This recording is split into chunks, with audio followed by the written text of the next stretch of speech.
Commentaire de saint Thomas d'Aquin sur l'épître aux Philippiens de saint Paul, chapitre 3, verset 12 suivant. Suite. Quand saint Paul ajoute au verset 12 « Mais je poursuis ma course », il montre ses efforts pour arriver à cette perfection en disant « Je poursuis, à savoir Jésus-Christ ». Confère Jean 8, 12 « Celui qui me suit ne marche pas dans les ténèbres ».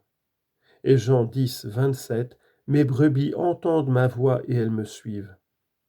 Et cela, pour tâcher d'atteindre où Jésus-Christ m'a destiné en me prenant à son service. Confère 1 Corinthiens 9, 24 « Courez de telle sorte que vous remportiez le prix ».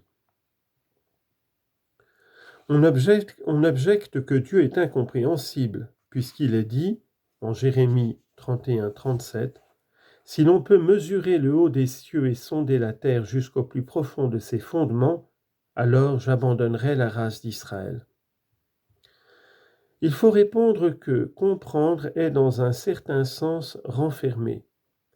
C'est ainsi qu'une maison nous comprend. Dans un second sens, c'est la même chose qu'atteindre et tenir. Dieu est donc incompréhensible dans le premier sens, car il ne peut être renfermé dans une intelligence créée, puisqu'il est l'être simple par excellence.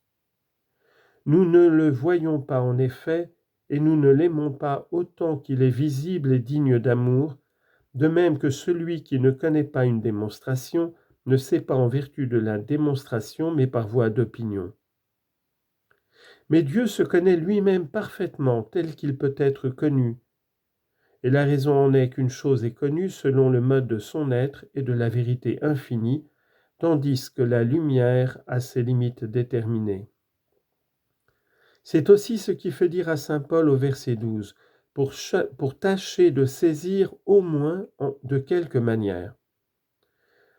En prenant ces paroles dans le second sens, c'est-à-dire celui d'atteindre, confère Cantique des Cantiques 3, 4, « Je l'ai arrêté et je ne le laisserai point aller ».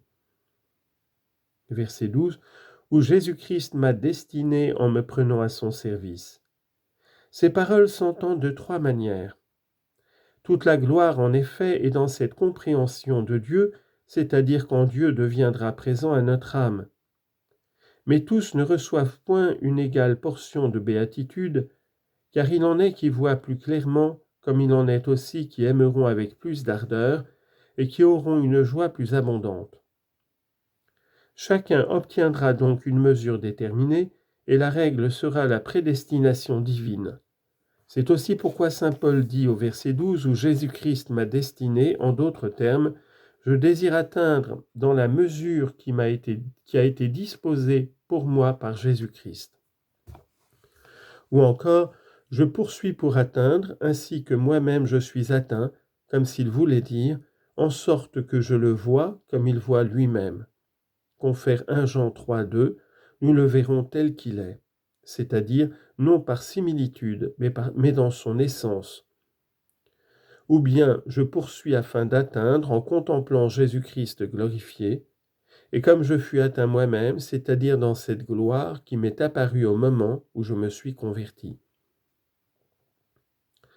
Quand l'apôtre ajoute au verset 13, « Frères, je ne pense pas avoir encore atteint où je tends », il explique ce qu'il vient de dire, et d'abord de ce qui lui manque du côté de la perfection.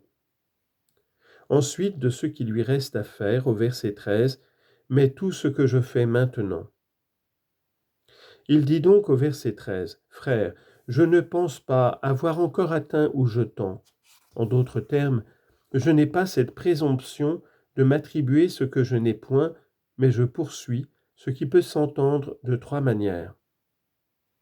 D'abord ainsi, au verset 13, « Mais tout ce que je fais maintenant, c'est d'oublier ce qui est en arrière, ce qui est derrière moi, pour m'avancer vers ce qui est devant moi. » Ou bien, « Je n'estime pas avoir atteint, mais je poursuis un but. » C'est de courir incessamment vers le terme de la carrière. Ou encore, je ne pense pas avoir atteint encore ces fruits dont nous avons parlé. Psaume 26, verset 4.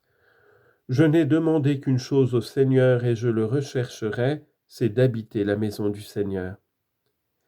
Et alors il indique ce qu'il a délaissé, soit les avantages temporels, soit les biens du temps, soit les mérites passés, car l'homme ne doit pas mettre en comparaison avec Dieu ses mérites acquis.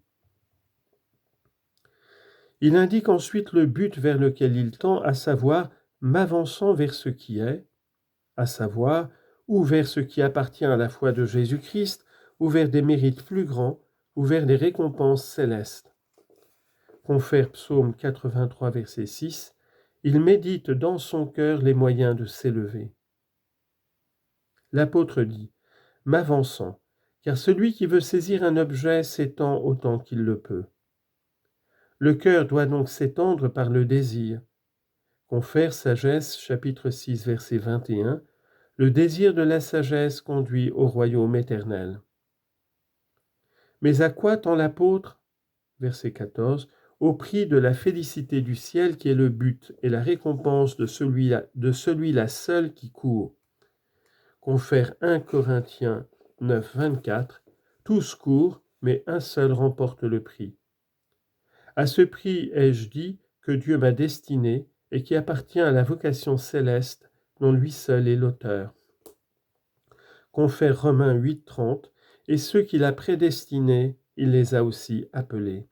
Et cela dans le Sauveur Jésus, c'est-à-dire par la foi de Jésus-Christ.